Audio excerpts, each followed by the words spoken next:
Ito na nga po. Kaya naglalakad kami kasi nga manonood kami ng fireworks. Ayan, dito yan sa may baba ng hospital. Ayan, syempre maglalakad kami, papunta kami doon sa may bus. Ayan. Lakad pa more. Yan ang viewing. Yan yung hospital. And then yan. Ayan. Ayan na yung mga pila. Naghihintay kami ng bus. Sumakay para dun sa may parang mga Matsuri is yung festival. Ayan po, nakapila sa sobrang haba-haba ng pila at sa haba ng oras na hinintay namin. Sa wakas, nakasakay na kami. Ayan. Diba? Kalong-kalong ko pa yung anak ng kaibigan ko. Then, ito na nga, nakarating na kami. At nakarating kami. Diyos ko, Lord. Ang daming tao.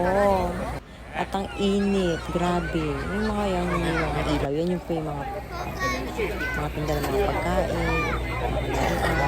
Pila ka dyan. Ayan, nakapila. Siyempre ako makikipila na rin ako. Siyempre, gutom na rin ako. Sobrang dami talaga ng tao. Sobrang init pa. So, alam ko lang ganyan kahaba. Bilang umalis. Sana kung bago kami umalis ng bahay. At yan na nga, nag-umpisa na nga. Ayan na yun.